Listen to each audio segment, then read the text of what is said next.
जी बिस्मिल्लाहिर्रहमानिर्रहीम, अस्सलाम वालेकुम, good morning and a very warm welcome. आप देख रहे हैं सिटी एट 10 और मैं हूँ ज़हरा रज़ा। उम्मीद है आप सब लोग खैरियत से हैं, ठीक ठाक हैं और अपने दिन का, अपनी सुबह का एक अच्छा सा आगाज़ करें। वैसे आज हफ़्ते का पहला दिन है और कहते हैं कि अगर हफ़्ते का पहला दिन अच्छा रहे, शुरुआत अच्छी हो तो पूरा हफ़्ता आपका अच्छा गुजरता है। तो हमारी उम्मीद है और दुआ भी है कि आपकी शुरुआत एक अच्छी एनर्जेटिक वे में हो। हम भी प्रोग्राम का आगाज़ करेंगे। जैसा कि आप जानते हैं कि सिटी एट 10 में हम बात करते हैं शहर कायद की। पाकिस्तान का सबसे बड़ा शहर, सबसे ज़्यादा रेवेन्यू जनरेट करने वाला ये शहर है और सबसे ज़्यादा लोगों के कारोबार भी इस शहर से ही वाबस्ता है। लेकिन इस शहर को ही सबसे ज़्यादा मसाइल का भी सामना है। उन सारे मसाइल के हवाले से हम बात करते हैं अपने प्रोग्राम में। साथ साथ आपको अपडेट करेंगे मौसम की सूरत हाल के हवाले से और फलों सब्जियों के क्या रेट चल रहे हैं, किन कीमतों पे आज फ़रोख्त हो रही हैं, वो भी आपको बताएंगे। और उसके अलावा मिलवाएंगे कुछ ऐसे लोगों से जो कि पाकिस्तान का फ़ख्र हैं, जो अपनी मेहनत से, अपनी बेपनाह लगन से इस शहर का नाम रोशन कर रहे हैं। तो प्रोग्राम का आगाज़ करेंगे। सबसे पहले नज़र डालते हैं आज की टॉप स्टोरीज़ पर।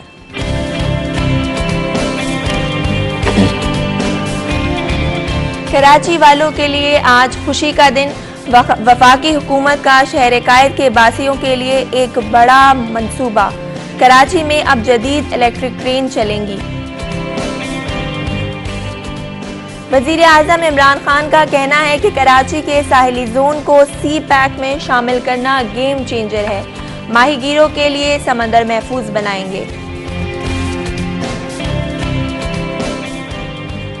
महकमा तालीम सिंध की जानिब से महंगी डेस्क खरीदने का मामला। एक डेस्क 29,000 रुपये में खरीदने का ठेका दिया गया।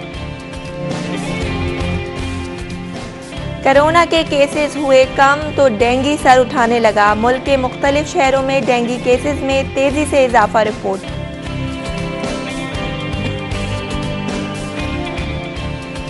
और आज दुनिया भर में सियाहत का आलमी दिन मनाया जा रहा है।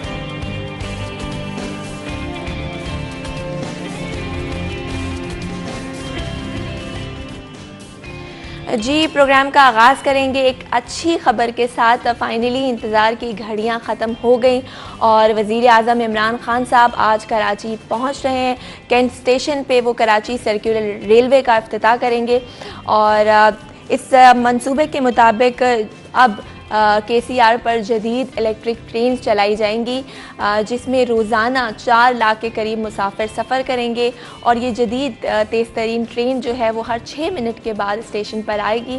कहा जा रहा है कि इस मंसूबे की जो कुल लागत है वो 170 अरब रुपए है और इब्तदाई तौर पर करीब 20 अरब रुपए इसके ढांचे पर जो हैं वो खर्च होंगे। इसी हवाले से बात करने के लिए हमारे साथ मौजूद हैं स्टूडियो में अशरफ खान, जो कि बिजनेस डेस्क हेड हैं। उन्हें वेलकम करते हैं। अस्सलाम वालेकुम। कैसी हैं आप? अल्हम्दुलिल्लाह ठीक ठाक। हफ्ते का पहला दिन है और बड़ी अच्छी खबर से आपने स्टार्ट किया। जी, हमने कहा कि कुछ अच्छी चीज़ से स्टार्ट लें ताकि फिर हमारा एंड भी अच्छा हो। तो एक अच्छी खबर है, आज वज़ीर आज़म इमरान खान साहब कराची आ रहे हैं। कैंट स्टेशन पर कराची सर्कुलर रेलवे का इफ्तिताह करेंगे, जिसके मुताबिक जदीद इलेक्ट्रिक ट्रेन्स भी चलाई जाएंगी। क्या कहेंगे इस हवाले से? जी, आज वज़ीर आज़म इमरान खान कराची का एक रोज़ा दौरा भी कर रहे हैं और सबसे इम्पोर्टेंट जो कराची के जो शहरी हैं उनको जो ट्रांसपोर्ट का मसला है, बड़ा एक इफ्तिताह करने आ रहे हैं कराची सर्कुलर रेलवे। और जो काफ़ी अरसे से आप सुन रहे थे कि वो मसाइल का शिकार थी, लेकिन अब जो है सी पैक के थ्रू इसको डाला गया था। उसके बाद जो जदीद इलेक्ट्रिक ट्रेन पाकिस्तान में पहली दफ़ा मतलब चलने जा रही है और ये जदीद ट्रेनें होंगी। और यहाँ पे अगर मंसूबे का बताऊँ तो इब्तदाई तौर पे जो इनिशियल हमें मिला था 170 अरब का, तकरीबन ये कहा जाए 2 फेज़ में ये मंसूबा मुकम्मल होगा। और जो कहा जा रही 200 अरब से ज़ायद का ये मंसूबा होगा, अभी जो पहली स्टडी जो आई है। सही। और यहाँ पे देखें कराची सर्कुलर रेलवे पे जो तकरीबन देखें पहला फेज़ जो है अभी जो स्टार्ट करेंगे, जिसके इफ्तिताह वज़ीर आज़म करने आ रहे हैं, जो कि 20 से 22 अरब रुपए से इंफ्रास्ट्रक्चर जो बनाना है उसके लिए वो इफ्तिताह करेंगे। बेसिकली इसका देखें कराची इलेक्ट्रिक जो ट्रेन होगा KCR जो जिसे कहें हम 43 किलोमीटर तवील होगा और यहाँ पे इसका जो देखें तो 43 किलोमीटर में से 22 किलोमीटर जो है एलिवेटेड होगा, यानी कि ब्रिज बन के ऊपर से लेके जाएंगे। क्योंकि ये 2 से 3 साल का भी अरसा लग सकता है, उसमें कराची की शहरी परेशानी है, जो सूरत हाल वैसी सड़कों की है और कोई इंफ्रास्ट्रक्चर का काम हो तो मजीद मसाइल हो जाएंगे। तो उसको देखते हुए वफाकी वज़ीर Asad Umar planning and development Karachi आए थे, उन्होंने जो बताया था तो तकरीबन 22 किलोमीटर है वो KCR को एलिवेटेड होगा, यानी कि ब्रिज बनाया जाएगा। उसके साथ अगर देखें 21 किलोमीटर जो है वो ग्राउंड होगा, जिस पे सड़कों वगैरह ये सारा इंफ्रास्ट्रक्चर डेवलपमेंट होगा। 1 किलोमीटर ज़ेर ज़मीन होगा जो टोटल उसका ट्रैक होगा। अब यहाँ पे हम देखें जदीद इलेक्ट्रिक ट्रेन के लिए जो पहले से जो मौजूद है उसके लिए 30 जदीद स्टेशन बनाए जाएंगे, जो कि मुख्तलिफ पॉइंट से लोगों को पिक करते हुए एक जगह से दूसरी जगह, यानी कि एक स्क्वायर है पूरे कराची को वो कवर करेगा, जिसमें इंडस्ट्री जोन्स भी आते हैं, साइट आता है जहाँ मजदूरों को आने जाने में ट्रांसपोर्ट का मसला होता है वो हल हो सकेगा। इसके साथ देखें कि जो 43 किलोमीटर है तो इसका जो टोटल जो अगर ट्रैक देखें तो इसमें मंसूबे की जो तकमील जो कहा जाए तो जब पहला फेज़ जो मुकम्मल होगा जिससे ये ट्रेनें चलेंगी इलेक्ट्रिक ट्रेन, 4 लाख से ज़ायद लोग रोज़ाना जो है इस पर सफ़र करेंगे। और जो एक ट्रेन होगी उसमें जो अपडेट मिली हैं कि जो इब्तदाई तौर पर 25 ट्रेनें चलाई जाएंगी, जो कि हर 5 से 6 मिनट बाद एक ट्रेन आ जाएगी। देखा होगा आपने जापान में भी और चाइना में भी वो चल रही होती हैं। तो उसमें 800 से ज़ायद एक ट्रेन में मुसाफिर सफ़र करेंगे। जी अशरफ खान साहब, सबसे बड़ी परेशानी जो है वो इस वक्त कराची के शहरियों के लिए ट्रांसपोर्ट की है, जो सफरी परेशानियाँ हैं, जिस तरीके से वो घंटों घंटों बसेस का इंतज़ार करते हैं, फिर वो इतनी भरी हुई होती हैं, उनकी कंडीशन ख़राब है। तो ये इस प्रोजेक्ट के बाद जब अभी ग्रीन लाइन मंसूबे की भी 40 बसें आ गई और कहा जा रहा है कि अक्टूबर से उनको वो रोड पर दौड़ेंगी, तो आप क्या समझते हैं ये मंसूबा जब आ जाएगा तो ये प्रॉब्लम जो कराची की एक बड़ी प्रॉब्लम है वो ख़त्म हो जाएगी? भाई आप देखें तो कई दिहाइयों से मतलब कोई सरकारी जो ट्रैक पे जो कोई बसें हैं वो नहीं चल रही हैं। दावे बहुत किए गए, लेकिन अब जो जैसे कि ग्रीन लाइन की आपने बात की तो ये पिछली दौर हुकूमत में इसका इफ्तिताह हुआ था और ताख़ीर होते होते हम 2021 में आ गए, अभी तक ये रेडी नहीं हुआ है। अभी कहा जा रहा है बसें तो आ गई हैं लेकिन अभी भी ये मुकम्मल नहीं हुआ। अगर हम सुरजानी से लेके गुरु मंदिर से देखें 18.5 किलोमीटर का ट्रैक है और आगे जो टावर तक इसको सेकंड फेज से लेके जाए वो अभी काम जारी है। यानी नुमाइश से आप गुजरती होंगी तो अंडरपास पे काम चल रहा है, क्योंकि दीगर जो बसेस आने वाली हैं यानी कि उसके वहाँ से उसको मिलाएंगे, लेकिन अभी भी ये जो ग्रीन लाइन है ये मुकम्मल नहीं हुआ है। सही। अब जो 18-18.5 किलोमीटर का जो ट्रैक है उस पर ये बसें लाके ताकि और मज़ीद ताख़ीर ना हो। सबसे इम्पॉर्टेंट बात कि कोई भी गवर्नमेंट अगर कोई मंसूबा लाता है तो उसमें जैसे कि 2 साल का है या 3 साल का है, उस ट्रैक में अगर मुकम्मल नहीं होता है और जितने साल गुजरते जाते हैं तो कोई भी हुकूमत ये दावा नहीं कर सकती कि हमने एहसान किया है इस मुल्क के शहरियों पे। ये इस मुल्क के शहरियों को जो टैक्स देता है उससे ही तरक्याती अखराजात होते हैं, आपको पता ही है। कराची तकरीबन 2600 से 2700 अरब रुपए कमा के दिया पिछले साल।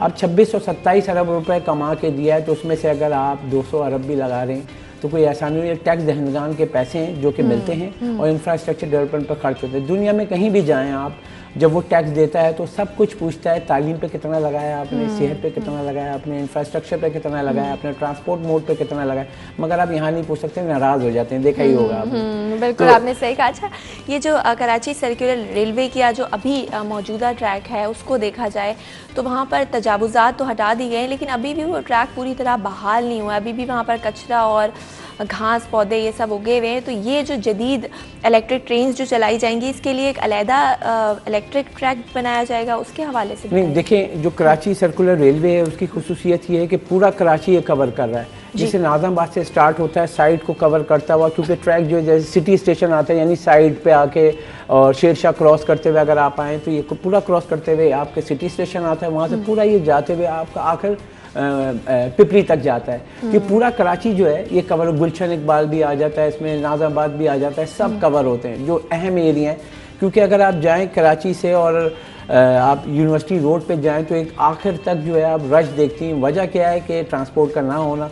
इसी तरीके से आप अगर नॉर्थ नाज़ाबाद की तरफ जाते हैं तो आप जैसे रिजविया से स्ट्रेट जा रहे हैं नॉर्थ कराची तक सिर्फ रश ही रश नज़र आता है। वजह क्या है कि ट्रांसपोर्ट का ना होना। लोग मजबूर होकर अपनी पर्सनल ट्रांसपोर्ट, जैसे मोटरसाइकिलें देखें इस वक्त कराची में देखें तो मोटरसाइकिल के अंबार लगे सबसे ज़्यादा। मतलब कि आप सिग्नल खुलता है तो लगता है कि 500-600 मोटरसाइकिलें निकल रही हैं। तो आप किसी भी शहर में जाएं, आप लाहौर में जाएं, लाहौर की हालत देखें कैसा ज़बरदस्त ट्रांसपोर्ट सर्विस मिली हुई है वहाँ पे। तो वहाँ पे आपको ऐसा मसला नहीं होता है। जैसे मैं अभी भी आ रहा था तो मैंने अपडेट किया, मैं रश में फंसा हुआ, इतना शदीद रश। अब उसमें क्या होता है कि आप देखें तो सिर्फ कराची का मैं आपको बताऊं, हैरान हो जाएंगी कि 30 लाख मोटरसाइकिल सिर्फ कराची में रजिस्टर्ड है, सिर्फ शहर में। बाकी सिंध का टोटल आप छोड़ दें, सिर्फ कराची शहर में 30 लाख मोटरसाइकिलें। उस 30 लाख में अगर 20 लाख भी रोज़ की निकलती तो क्या हालत होती होगी। एग्जैक्टली। और फिर वो फिर एक बैलेंस उसमें वो भी नहीं है कि आप नज़्म ज़ब्त के आप अपनी लेन फॉलो कर रहे हैं, आप मोटरसाइकिल कहीं से भी हादसा भी होते हैं, जैसे हमारे क्राइम रिपोर्टर भी अपडेट कर रहे हैं। तो मेरा ख्याल है कि अब जो चीज़ें हो रही हैं, जो मंसूबे आ रहे हैं, उसके बाद जो है कराची के हालात में बेहतरी आएगी। चलते हैं अपनी अगली खबर की जानिब। वज़ीर आज़म इमरान खान साहब का कहना है कि कराची के साहिली जोन को सी पैक में शामिल करना गेम चेंजर है। माहीगीरों के लिए समंदर महफूज बनाएंगे और कम आमदनी वालों को 20,000 घरेलू यूनिट्स तैयार किए जाएंगे। इसके अलावा उन्होंने अपने ट्वीट में कहा कि कराची को दीगर तरक्की याफ्ता पोर्ट सिटीज़ के बराबर लाएंगे। एक अच्छी खबर है, कराची को भी सी पैक में शामिल किया जा रहा है और उसकी पट्टी के हवाले से कहा जा रहा है कि उसमें जो कम आमदनी वाले लोग हैं 20,000 उनके लिए घर बनाए जाएंगे। एक सवाल के 1 करोड़ नौकरियों का कहा था और 50 लाख घर का कहा था, वो 50 लाख घर कहाँ हैं? ये सारे मतलब कि उन्होंने एक मैनिफेस्टो दिया था अपनी गवर्नमेंट आने से पहले और कोशिश कर रहे हैं, मुश्किलात हैं लेकिन अभी हम देखें कराची को तो बैक टू बैक कराची के लिए अचानक से इस साल, क्योंकि इलेक्शन ईयर भी कह सकते हैं कि बहुत करीब जो इलेक्शन, अब टाइम कम रह गया, 3 साल गुजर गए, 2 साल रहते हैं, तो पहले उन्होंने इंफ्रास्ट्रक्चर पे कोई नहीं काम किया। अब 2 साल रह गए तो उनको अब नज़र भी आ रहा है कि फटाफट काम करो ताकि लोग जो हैं, अब इलेक्शन 2 साल के बाद है तो कुछ ना कुछ तो करना है, तो अब इंफ्रास्ट्रक्चर सारी चीज़ें फास्ट ट्रैक पे हो रही हैं। अगर आप सालाना तरक्याती प्लान की बात करें तो तेज़ी से काम हो रहा है। अब उसमें आपने जो टारगेट है, यानी जो पैसे देने थे वो भी ज़्यादा दे रहे हैं, पहले 3 साल में नहीं दिए थे। अब कराची को फोकस किया जा रहा है, क्योंकि कराची का देखें हम ग्रीन लाइन, उसको फास्ट ट्रैक पर कराची के लिए 1100 अरब का पैकेज दिया था, 5 बड़े मंसूबे उसमें डाल दिए गए। उसके बाद अगर जैसे आपने अभी कहा कि ना ये जो आपका है ग्रीन बेल्ट के साथ साथ यानी कि साहिली पट्टी, तो एक बड़ा काम है, ये बड़ी कामयाबी है पाकिस्तान की। अब इस गवर्नमेंट की भी कहेंगे बड़ी कामयाबी है, क्योंकि अगर आप देखें जो साहिली पट्टी है, 4 इस पे बर्थ, जो टोटल बर्थें बनी हुई है कराची में 2 पोर्ट हैं, एक कराची पोर्ट है, एक पोर्ट कासिम है, 4 बर्थ बनने जा रही हैं जिसमें 2 RLNG के टर्मिनल लगेंगे। अच्छा। 2 जो है बर्थ कार्गो के अलग से होंगे, क्योंकि पाकिस्तान की अगर आप देखें तो इस पर इम्पोर्ट एक्सपोर्ट बढ़ रही है, डेली की कंटेनर की भी जो ट्रांजेक्शन वो बढ़ रही है, अफगानिस्तान ट्रेड भी बढ़ रहा है, साथ में सी पैक का भी ट्रेड बढ़ेगा, तो आपको बढ़ते चाहिए, क्योंकि एक बर्थ पे जहाज़ वेट करेगा तो ताखीर होगी तो उसमें मसला होगी, कोई जहाज़ आके लगता है, लोड होता है, माल जाता है, दूसरा जहाज़ आया, ऑफलोड हुआ, कंटेनर होते हुए चला गया, तो इसके लिए आपको शॉर्ट टाइम है, शॉर्ट टाइम में आपको फटाफट काम करना है। मगर अगर आप सी पैक का देखें तो 4 आपकी बढ़ते बनेंगी, साहिली पट्टी का आपका काम होगा, साथ में वो डेवलपमेंट का काम करेंगी। सबसे ख़तरनाक सिचुएशन अगर आप बंदरगाह पे जाके देखें इस वक्त जहाज़ों को जो डैमेज कर रहा है कि जो अनट्रीटेड वाटर जो है, केमिकल वाटर, इंडस्ट्री का वाटर और सॉलिड वेस्ट जो है सारा समुंदर में जा रहा है। अगर आप सी व्यू भी जाती हैं काला पानी नज़र आता है आपको। सही सही। तो अशरफ साहब हमारे साथ रिपोर्टर भी मौजूद है नवीद सिद्दीकी, उनसे भी अपडेट ले लेते हैं। जी नवीद सिद्दीकी, बताइएगा कि इमरान खान साहब की जो आमद है वो कब तक मुतवक्के है, कब वो कैंट स्टेशन पर जाके जो है KCR का इफ्तिताह करेंगे? जी बिल्कुल, आज जो है कराची वालों के लिए बड़ा दिन है कि कराची वालों के लिए जो है KCR मनसूबे का जो है संग बुनियाद रखा जा रहा है और वज़ीर आज़म इमरान खान जो है आज इस मनसूबे का संग बुनियाद रखेंगे, जिसके लिए तकरीबन 12 बजे का वक्त जो है फ़्लाइट का है कि 12 बजे जो है वज़ीर आज़म इमरान खान एयरपोर्ट पहुँचेंगे। इसके बाद जो है वो कैंट स्टेशन पहुंचेंगे, तकरीबन 12:30 बजे जो है इसके संगे बुनियाद रखेंगे। अगर हम बात करें सिक्योरिटी के इंतहाई सख्त इंतजाम देखने में आ रहे हैं, कंटेनर्स भी यहाँ जो है वो रखे गए हैं। इसके अलावा ट्रैफिक पुलिस एहलकार, उसके अलावा स्पेशल स्क्वाड भी जो यहाँ तैनात है। जो सिक्योरिटी जो है वो इंतहाई सख्त है। जो भी मुसाफिर या दूसरे अफराद कैंट स्टेशन जो आ रहे हैं उनको सख्त चेकिंग के बाद जो है अंदर आने का इजाज़त दी जा रही है, एंट्री की जा रही है। इंतजाम हम देख रहे हैं कि तकरीबन मुकम्मल है और सिक्योरिटी जो है इंतहाई सख्त है। वज़ीर आज़म तकरीबन 12:30 बजे जो है यहाँ कैंट स्टेशन पहुँचेंगे और KCR मनसूबे का जो है संग बुनियाद रखेंगे। सही। तो अच्छा नवीद, ये भी कहा जा रहा है 12 बजे की फ्लाइट है, जिसके कहा जा रहा है कि उनके साथ साथ वफाकी वज़ीर रेलवे आज़म सबाती और वफाकी काबीना के दीगर अरकान भी मौजूद होंगे। और कौन कौन से अरकान मौजूद होंगे, इस हवाले से भी अपडेट करें। जी बिल्कुल, चूँकि जो रेलवे है वो वफाकी इदारा है और ये जो KCR मनसूबा है वफाक कंप्लीट करने जा रही है, तो इसके लिए जो वफाकी काबीना के अरकान हैं वो भी यहाँ वज़ीर आज़म के हमरा पहुँचेंगे, जिसमें असद उमर, इसके अलावा जो वफाकी वज़ीर हैं अमीनुल हक वो भी यहाँ मौजूद होंगे, दीगर अरकान भी यहाँ मौजूद होंगे और उसके संग बुनियाद रखा जाएगा। ये जो मनसूबा है KCR का, इस पर कराची वालों की जो है खासी उम्मीद है। जब हमारी बात हुई यहाँ शहरियों की तो खासे पुरुमीद दिखाई देते हैं। शहरी कहते हैं कि ये KCR मनसूबा अगर जदीद ट्रेन जो मिल जाती है तो उनको जो है बहुत ज़्यादा फ़ायदा होगा, चूँकि जो कराची में सफरी सहूलियात का वैसे ही फुकदान है, शहरियों को मुश्किलात का सामना करना पड़ता है। आबादी जो है उसमें दिन ब दिन तेज़ी से इजाफा हो रहा है, लेकिन जो सफरी मसाइल हैं वो बहुत ज़्यादा हैं, जिसके बायस शहरियों ने उम्मीदें लगा रही हैं कि ये जो मनसूबा है उनकी जो परेशानी है उसको कम कर देगा, सफरी सहूलियात जो है जदीद वो मैसर आ सकेंगी उनको। और तो जब आपने नवीद आवाम से बात की तो आवाम काफ़ी पुरुमीद है इस मनसूबे को लेके? जी बिल्कुल, आवाम बहुत ज़्यादा पुरुमीद दिखाई देती है, क्योंकि कराची जो है पाकिस्तान का माशी हब भी है, इसके अलावा सबसे बड़ी आबादी भी है, तो कराची में जो सफ़र मसाइल है वो भी सबसे ज़्यादा है। कराची में ट्रांसपोर्ट सिस्टम जो है वो देखने में नहीं आता, तो शहरियों को जो है बहुत ज़्यादा उम्मीदें हैं KCR मनसूबे से। शहरी कहते हैं कि अगर KCR मनसूबा जदीद तकाज़ों पर इस्तवार हो जाता है और उनको जो है जदीद सहूलियात मैसर आती है तो उनकी जो परेशानी है वो कम हो सकेगी। ये जो मनसूबा है ये इंटरनल शहर में घूमेगा और रोज़ाना तकरीबन 3.5 से 4 लाख जो मुसाफिर सफ़र करेंगे। जी बिल्कुल, बहुत शुक्रिया नवीद सिद्दीकी, हमें अपडेट कर रहे थे कराची सर्कुलर रिव्यू के हवाले से।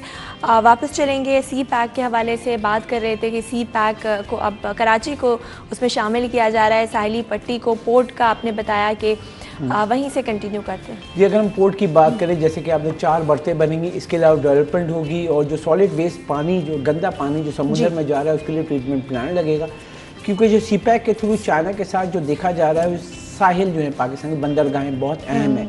गवादर देखें, कराची पोर्ट देखें, क्योंकि उसकी जो डेप्थ होती है वो 12 मीटर 14 मीटर कुदरती है, यानी बड़े से बड़ा जहाज़ आके लग सकता है।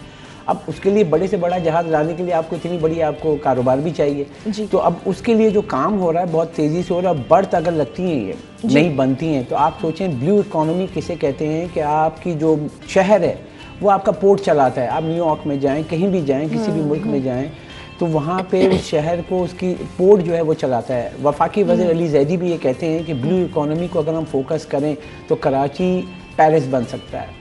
अब उसके लिए क्या है कि हमको काम करने की ज़रूरत है। अब इन इदारों में क्या हुआ, कहा तो पहले भी जाता रहा है कि इसको मिनी पेरिस बनाएंगे, वो तो सब दावे करते हैं, लेकिन अब तो सड़कें पेरिस क्या वो क्या बन गई हैं आपको पता है। लेकिन इस वक्त जो काम हो रहा है, जो मैंने आपको बताया कि 3 साल इस गवर्नमेंट के गुजर गए, 2 साल रहते हैं, तो अब गियर जो है ना वो शॉर्ट गियर नहीं लगा हुआ है, फोर्थ गियर तेजी के साथ काम हो रहा है। अच्छा सर, कहा जा रहा है कि K4 मंसूबे को भी जो है अपने इख्तिताम पर पहुंचाएंगे, लेकिन नून लीग का काफ़ी इस पे तनकीद उन्होंने की कि जब हम इसको छोड़ कर गए तो 3 सालों में K4 पर कोई काम नहीं हुआ, तो सही बात कर रहे हैं? बिल्कुल दुरुस्त कह रहे हैं, यानी कि अगर आप देखें तो ये 122 किलोमीटर का ट्रैक है K4 जो है, कली झील से लेके अलग ट्रैक ला के पानी, और तकरीबन देखें इस वक्त शहर को 55 करोड़ गैलन पानी फराहम होता है, और वाटर बोर्ड की कहने के मुताबिक कराची की डिमांड 1 अरब 10 करोड़ गैलन, यानी 50% पानी देते हैं, उसमें से 20% चोरी हो जाता है टैंकर के थ्रू। पूरा क्लिफ्टन डिफेंस आपका पता है कि बिकता है। अब यहाँ पे ये जो था बड़ा मंसूबा था ये, और आपको तकरीबन पहले फेज़ में 26 करोड़ गैलन पानी मिलना था। ये 3 साल पहले रुका। वजह क्या बनी, ये जब ये आके आपका ये जो M9 है जो कराची हैदराबाद मोटरवे वो क्रॉस करके 70% ये मनसूबा मुकम्मल हो गया था 3 साल पहले। FWO काम कर रहा था, वफाक के अंडर में काम, और पहले ये काम था सिंध हुकूमत का, फिर वफाक के साथ मैचिंग की गई और उसके बाद FWO को दे दिया। ताख़ीर की वजह क्या हुई इसकी? अब जब 70% मनसूबा मुकम्मल हुआ, उसके बाद जब यहाँ से पिपली तक जो लेके जाना था उसमें ज़मीन की खरीदारी का मामला था, फिर उसका जो ट्रैक था उसके बीच में बहुत सारे मसाइल आ रहे थे, तो उसको चेंज आउट करना था प्लान को, क्योंकि एक बड़ा मंसूबा भी आ रहा था, जैसे कि बहरिया टाउन की बात की जा रही थी, तो उसको ट्रैक को मंसूबे को चेंज करने के लिए फिर इन्होंने वापडा के थ्रू इसको काम कराया। अभी जो वफाकी वज़ीर असद उमर ने जो कराची का दौरा किया उसमें हमने पूछा भी था उनसे, तो उन्होंने कहा कि ये तकरीबन जो है इस साल के आखिर पे जो है वो प्लान मुकम्मल हो जाएगा, वापडा जो है इसके ऊपर दे देगा स्ट्रेटेजिक प्लान क्या होगा, और 2022 में जनवरी से इस पे काम शुरू हो जाएगा फुल स्पीड से। और 2023 के पहले, यानी जैसे मैंने बताया कि 2023 है आखिरी, तो उससे पहले ये सब काम करना चाह रहे हैं। तो अभी भी यानी कि 3 साल से ये बंद था, अब 1 साल मजीद लगेगा और 1 साल सिर्फ 30% काम रहता है। हाँ, जो कि मेरा ख्याल है पीटीआई की हुकूमत में अगर ये पहले हो जाए तो ये कंप्लीट हो सकता है। मगर ये 3 साल अगर ये पहले कर लेते हाँ ये हो जाता, लेकिन करना तो था नहीं। बस वही, हर हुकूमत जब अपनी एंडिंग पीरियड में होती है, जाने के वक्त, तो घेर बड़े लगा देते कि लेकिन अभी भी कराची के मसाइल अगर हम देखें तो कराची जैसे कि मिनी पाकिस्तान कहा जाता है, कराची माशी हब कहा जाता है, कराची ताजिरों का दिल कहा जाता है। तमाम ट्रेड जो भी इंपोर्ट एक्सपोर्ट होता है कराची से होता है, चाहे सियालकोट का माल हो बाय रोड आता है वह यहाँ पर, और यहाँ से पोर्ट से एक्सपोर्ट होता है। तो आपको उसके लिए पूरा ट्रैक चाहिए। पंजाब का मोटरवे देखें और यहाँ पे आके देखें, जो गाड़ियाँ होती हैं जब ख़राब हो जाती हैं, लेट्स सपोज मेरा और आपका कारोबार है और मेरा माल निकलता है, वो आके यहाँ पे सिंध में आके उसकी गाड़ी ख़राब हो जाती है और यहाँ पे शिप निकल रहा होता है, वो 1 दिन लगेगा उसको क्योंकि उसकी स्पीड बहुत स्लो होती है। अब वो वहाँ पे ख़राब हो गई गाड़ी, एक्सल टूट गया और आपका माल बर वक्त नहीं पहुंचेगा, शिप चला जाएगा, तो उसका डैमेज यानी कि उसके जो वो लॉसेस बहुत ज़्यादा, कौन करेगा? बिल्कुल आपने सही कहा। उम्मीद करते हैं कि मंसूबे तो के ऐलान तो कर दिए गए हैं, चाहे वो कराची सर्कुलर रेलवे मंसूबा हो, जदीद इलेक्ट्रिक ट्रेन या फिर K4। उम्मीद है कि ये जो है वो पाए तकमील तक भी पहुँचेंगे। मज़ीद बात करेंगे, लेकिन फ़िलहाल वक्त हुआ एक ब्रेक का, कहीं मत जाइए, मिलते हैं एक छोटी सी ब्रेक के बाद।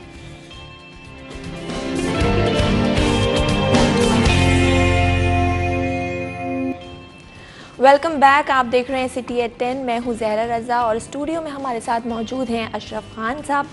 और अब बढ़ेंगे अपनी अगली खबर की जानिब। सिंध के सरकारी स्कूलों में जो डेस्क स्कैंडल का मामला सामने आया, उस हवाले से बात करेंगे।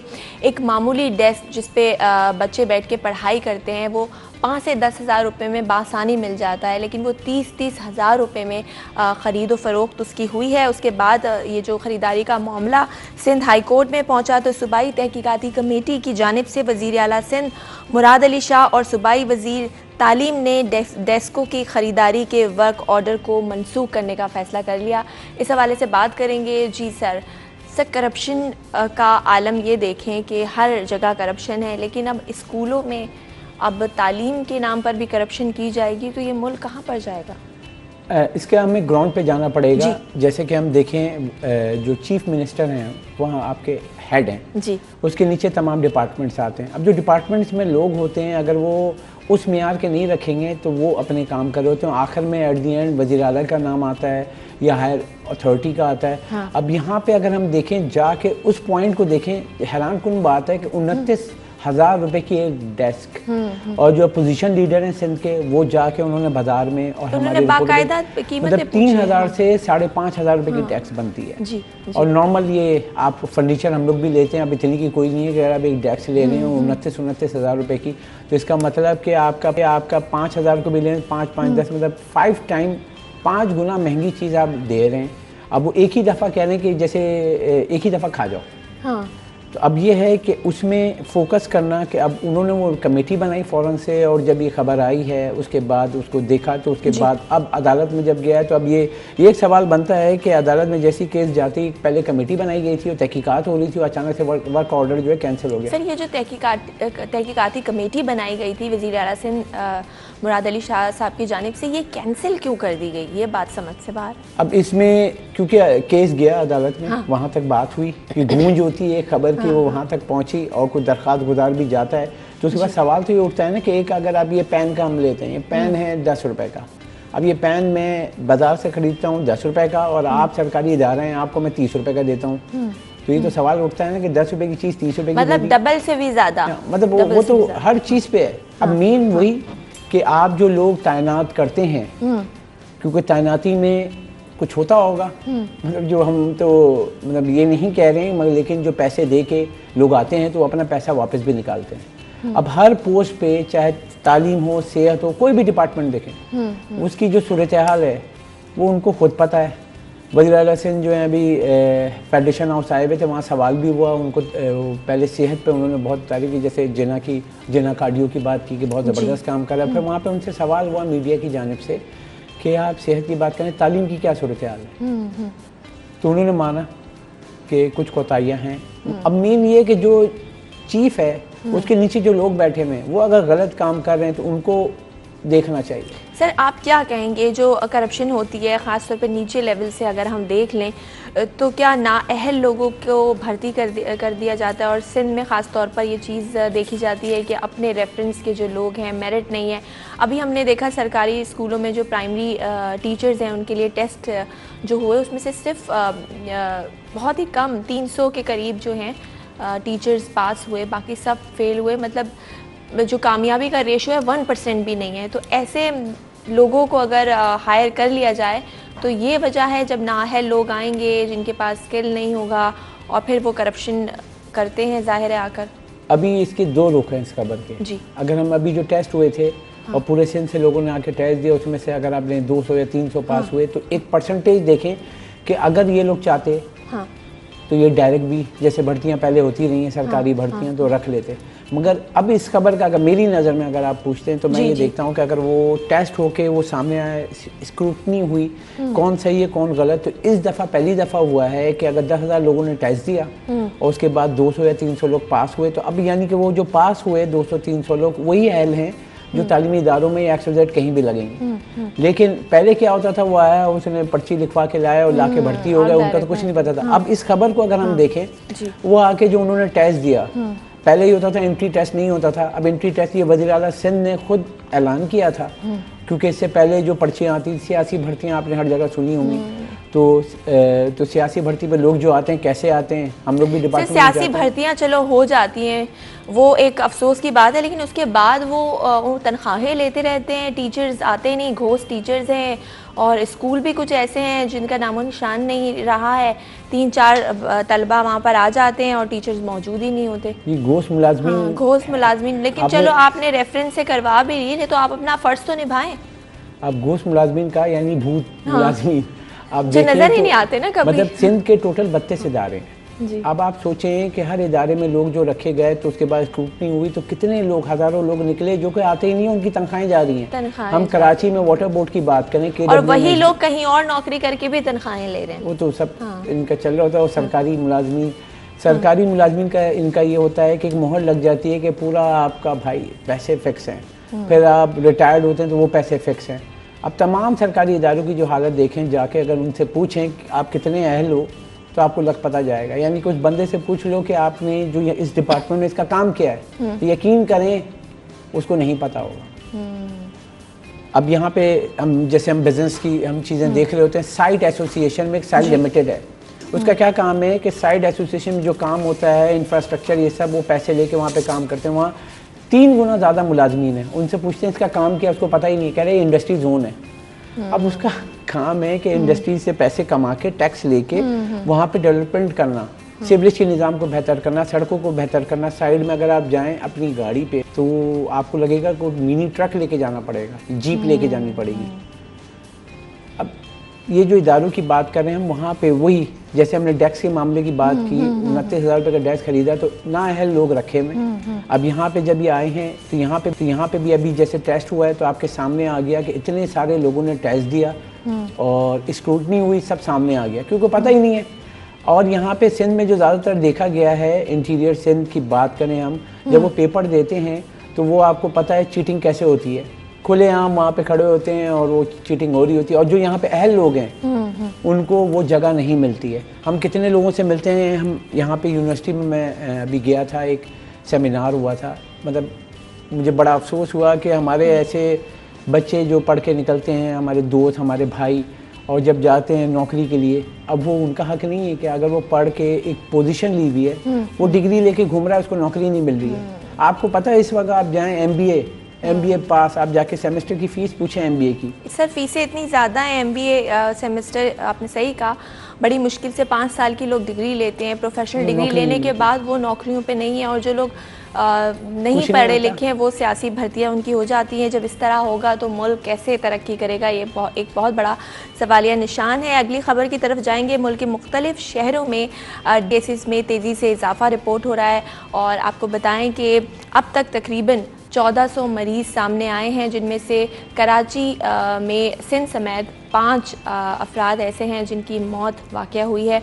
कोरोना के केसेस में हमने देखा कमी आ रही है, तो डेंगू के केसेस बढ़ते जा रहे हैं। से क्या अपडेट्स हैं आपके पास कराची के हवाले से और सिंध के हवाले से? 5 अमवात रिपोर्ट हुई हैं।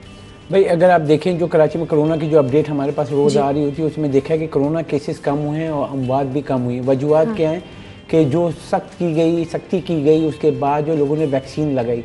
वैक्सीन का वो जैसे हमने पहले भी बात की थी, वैक्सीन लगाने से ये नहीं कहीं लिखा हुआ कि अब आपको कोविड नहीं होगा या कोरोना वबा नहीं होगी, आप बचेंगे उससे। जी। अब उसका जो इम्पैक्ट है वो कम हो रहा है। उसकी वजह से आप देखें लोग घबरा के, जैसे सिम बंद करने की आई थी ये खबर, उससे डर के लोग चले गए, फिर बोला आपका बैंक अकाउंट बंद हो जाएगा। मतलब बहुत सारी सोशल मीडिया पर खबरें चलती तो लाइनें लग गई थी। अब जब वैक्सीन करा ली है लोगों ने और उनका डाटा जब आ गया है, तो अब आप देखें कि वो खतरनाक सिचुएशन में नहीं जा रहे हैं। अब ये हमारा भी काम है, क्योंकि अगर आप फ़ोन कॉल कर रहे हैं उस पर भी आगाही मुहिम जारी है। आप कहीं जाते हैं तो हर जगह पे अब जैसे पुलिस की चेकिंग भी शुरू हो गई है, तो वो एक थ्रेड नहीं है। वो चाह रहे हैं कि पूरे का पूरा शहर, यानी कि इस शहर की बात करें 2 करोड़ की आवाम है, उसमें हर कोई पूरे मुल्क से लोग आए हुए। अब वो जाके लगाएं। इसमें ये नहीं कि अगर वो पेशावर से आया हुआ है पेशावर जाके लगाए, वो तो जाके आप वैक्सीन सेंटर पे कहीं भी जाके शनाख्ती कार्ड दें, आपको वैक्सीन लग जाएगी। अब उससे ये हुआ है जब वैक्सीनेशन यहाँ सिंध में बड़ी, वफाक भी कह रहा है कि सिंध में बहुत अच्छे इकदाम किए गए हैं वैक्सीन के हवाले से।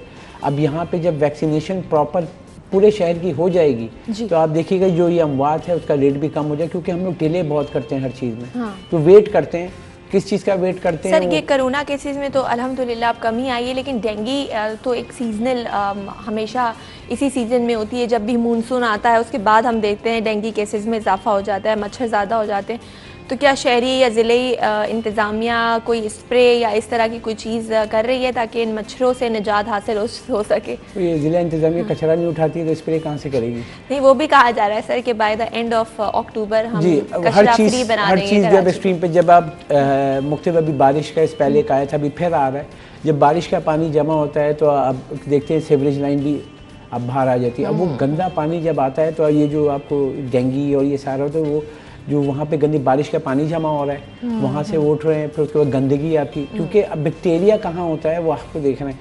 कचरा पड़ा हुआ है, सूख रहा है, बदबू आ रही है वहाँ से, लेकिन काम नहीं करना। केएमसी मौजूद है, सॉलिड वेस्ट मौजूद है, सब एक दूसरे पे, ये केएमसी का काम है, ये डीएमसी का काम है, सॉलिड वेस्ट मैनेजमेंट का काम है, उनका काम है। अब वो एक दूसरे पे बोलते रहो, काम नहीं करना है, मुलाजमीन को रखना है, काम नहीं करना है। अब अभी मुर्तज़ा वहाब जो आए हैं और कराची के हैं, वो खुद जब निकलते हैं वो एरिया आप देखें, जब बारिश हुई पानी था, जब वो निकले तो वो लोग भी निकले, काम हो गया, पानी निकल गया, शहर फैसल क्लियर हो गया, उससे पहले कोई नहीं निकला था। अब नागन पे जाएं, वहाँ पे पानी, गाड़ियाँ लोगों की डूब गई। मतलब अब एक आदमी वहाँ पे जा रहा है, उसकी गाड़ी डूब गई। नागन चौरंगी का तो बहुत ही बुरा हाल था। किसी पे इल्ज़ाम लगाने के बजाय वो इदारे अगर प्रॉपर वक्त पे काम कर लें, यानी वो वहाँ पे पानी जमा होता है तो वहाँ पे क्या, हमारे रिपोर्टर भी वहाँ पे जो गए थे वो मतलब कमर तक पानी था। अब वहाँ पे गए तो जो नाला अगर बंद है तो किसका काम है साफ करना? मतलब कराची की शहरी का तो वो टैक्स दे रहा है, वो दे रहा है, आप जाके काम करो, जो काम नहीं कर रहा है उसको घर भेजो। अब ये नहीं है यहाँ पे। अब मसला ये है कि उसका रिक्वेस्ट करो, अगर वो एडमिनिस्ट्रेटर कराची रोड पे गए तो सब आ जाएंगे, क्योंकि उनको नौकरी साफ भी हो जाएगा, पानी फौरी तौर पे निकल भी जाएगा। लेकिन पहले से हम यही बात कहते हैं कि हमेशा से पहले से तैयारी क्यों नहीं होती? जब पता होता है, पेशन गोई कर दी जाती है कि बारिशों का सीज़न आने वाला है। खैर, जो लोग हमें देख रहे हैं उनसे हम कि एहतियात करें, और जहाँ पर पानी है, क्योंकि साफ़ पानी में के ऊपर ये मच्छर परवरिश पाता है, डेंगू एक ऐसा मच्छर है, तो साफ़ पानी अगर आपके घर में है, बाल्टियाँ वगैरह, उन सबको ढक कर रखें और एहतियात करें। मज़ीद बात करेंगे, लेकिन फ़िलहाल वक्त हुआ एक ब्रेक का। कहीं मत जाइए, देखते रहिए सिटी एट 10।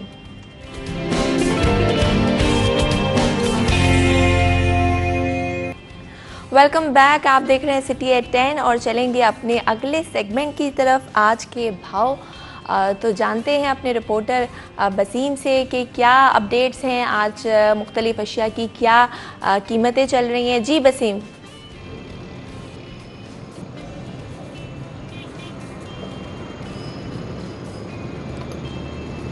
जी बसीम, आप मौजूद हैं हमारे साथ? मेरे ख्याल है उनसे रब्ता नहीं हो पा रहा है, दोबारा उनको लेंगे।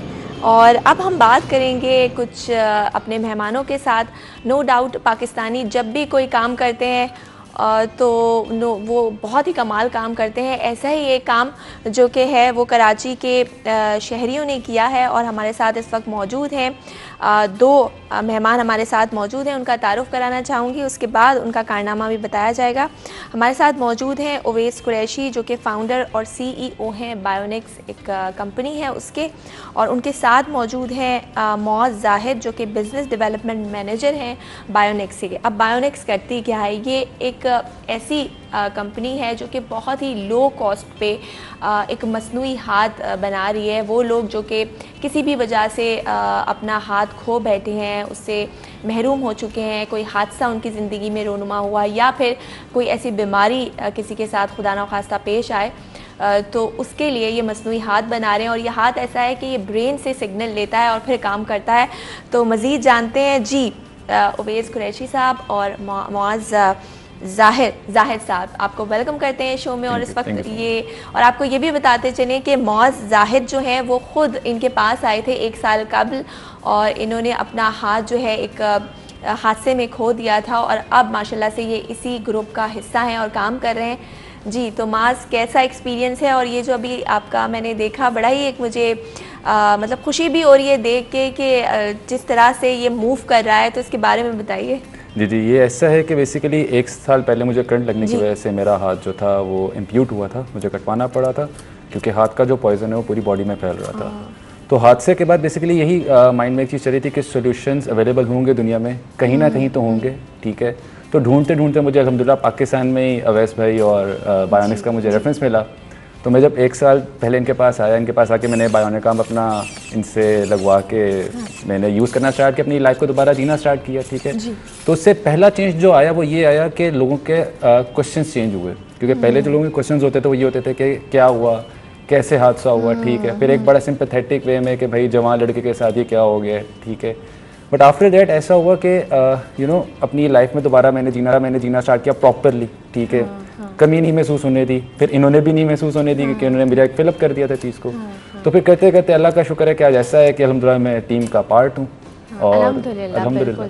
और उवैस, अगर आपसे पूछें तो ये आइडिया कहाँ से आया आपको? क्योंकि ये ज़ाहिर है ये अगर बाहर से कोई लगवाना चाहे तो ये काफ़ी महंगा होता है, और किस तरह आपने इफ़ेक्टिव कॉस्ट इसकी मैनेज की? कह रहे हैं लो प्राइस पे ये अवेलेबल है, और एक 4 साल के बच्चे को भी मैंने देखा था तो वो बड़े ही उसके माँ बाप खुश थे। मतलब अब आप ये कह सकते हैं कि अगर खुदा न खास्ता कोई किसी चीज़ से महरूम भी है तो वो ऐसा कोई काम नहीं है कि वो ना कर सके, तो उन लोगों के लिए एक बड़ी होप और उम्मीद है। तो किस तरह ख्याल आया, कहाँ से स्टार्ट किया ये?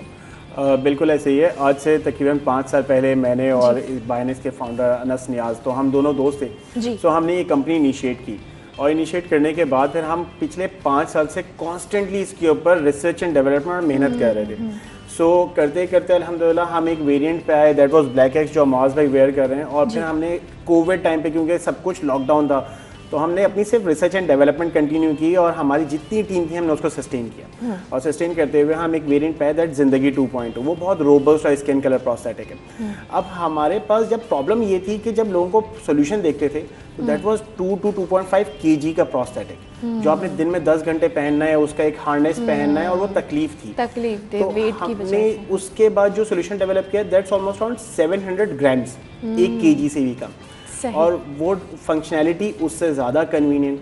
और क्योंकि टोटल टेक्नोलॉजी हमने विद इन पाकिस्तान डेवलप की, तो ये इंडिजीनियस टेक्नोलॉजी जिसका पेटेंट हमारे पास अल्हम्दुलिल्लाह है। सो अब हमारे पास सबसे बड़ा जो इस चीज़ का फ़ायदा हुआ ये हुआ कि इम्पोर्ट्स वगैरह के पर हम डिपेंडेंट नहीं है, और दुनिया की प्राइस से अगर कंपेयर करें तो 5 to 10 टाइम्स इसकी प्राइसेस कम है।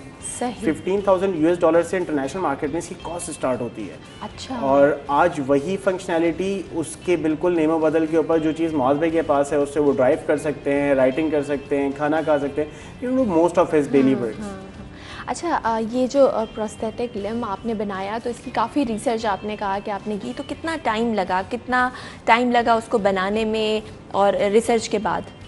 देखें 2016 से हमने वर्किंग स्टार्ट की थी। 2016 से now to 2000 end of almost 2021। So हम इसके ऊपर thoroughly continuously research and development कर रहे थे, वो भी हमारी अपनी पॉकेट से, like without any government support, without any support from any institution. तो इसके ऊपर कंटिन्यूस वर्क करते रहे, और अल्हम्दुलिल्लाह आज जब उस चीज़ का हमें फल ये मिला कि एक 4 साल बच्चा जो दुनिया का सबसे कम तरीन उम्र का बच्चा है जो brain control bionic prosthetic use कर रहा है। इससे पहले ये रिकॉर्ड एक यूके बेस्ड कंपनी के पास था जो 8 साल बच्चे को जिन्होंने वो लिम्ब प्रोवाइड किया था, और उस कंपनी के पास $9 मिलियन की फंडिंग है, ठीक है। और हम पाकिस्तान के अंदर रहते हुए विदाउट $0 फंडिंग हमने वो अवार्ड अचीव किया, और अल्हम्दुलिल्लाह कुछ दिन के अंदर पाकिस्तान के पास ये गिनीज वर्ल्ड रिकॉर्ड हमारे नाम हो जाएगा। माशाल्लाह। ओवैस, जब आपने ये बनाया पहली दफ़ा 2000 कब बनाया? 16। वो तो रिसर्च किया था ना उस जी जी। पहला ये लिम्ब कब आपने बनाया हमने था? पहला इनिशियल स्टार्ट किया था 2016 में मीर बयान बलोच, जो एक 5.5 साल का बच्चा था। अच्छा। और उसके बाद जब मीर बयान बलोच के लिए वर्किंग की तो उस वक्त क्योंकि हमें रियलाइज़ नहीं था कि इस तरह की सॉल्यूशंस की बहुत शदीद नीड है। जब हमें पता चला तो सिर्फ पाकिस्तान में नहीं, पूरे साउथ ईस्ट एशिया का जो रीजन है वो रीजन अफेक्टेड है और उसके पास कोई सोल्यूशन अवेलेबल नहीं है। और पूरी दुनिया की जो डिसेबिलिटी का रेशो है उसका 65% साउथ ईस्ट एशिया के अंदर मौजूद है, यानी इतनी ज़्यादा नीड है और यहाँ कोई सोल्यूशन अवेलेबल नहीं है। और जो तो जब आपने पहली बार बनाया और माशाल्लाह से अब आप कह रहे हैं कि ये गिनीज उसमें रिकॉर्ड में भी आ जाएगी, तो क्या हुकूमत की तरफ से आपको कोई सपोर्ट हासिल हुई या किसी NGOs वगैरह ने फंडिंग के हवाले से रब्ता किया कि हम आपको स्पॉन्सर करेंगे और आपके उस एक जो नेक कॉज है उसमें शामिल होना चाहेंगे?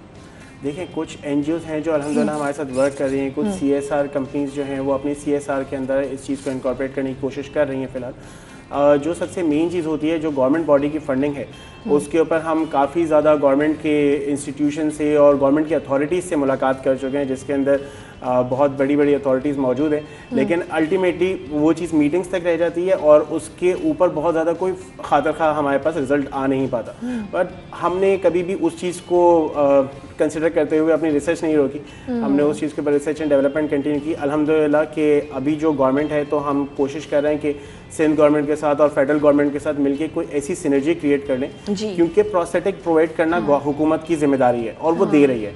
तो डम प्रोस्थेटिक के बजाय बायोनिक क्यों नहीं, जब सस्ते हैं। अच्छा मौज, आप मुझे बताइए कि जब ये आपको मिला फाइनली तो क्या फीलिंग्स थी, और उसके बाद आपको ऐसा लगा, क्योंकि एक ज़ाहिर एक लिमिटेशन आपकी ज़िंदगी में आ गई थी, लेकिन अल्हम्दुलिल्लाह अब आप हर काम कर सकते हैं और आप इनका हिस्सा हैं, मेंबर हैं, तो क्या सोचा आपने कि इन्हीं के साथ काम करना चाहिए और जो लोग इस सेम हादसे का शिकार हुए हों तो उनकी मदद की जाए? क्या ख्याल था दिल में? बेसिकली सिनेरियो ऐसे थे कि मेंटली जो था ना वो माइंड में था कि यार प्रॉब्लम पे फोकस नहीं करना, सोल्यूशन पे फोकस करना है। क्योंकि मेरा अपना बैकग्राउंड सॉफ्टवेयर इंजीनियरिंग से था, डेवलपमेंट में भी था, साथ म्यूजिक से भी, आर्ट से भी मेरा वो था, ठीक है, म्यूजिक भी मैं साथ साथ कर रहा था।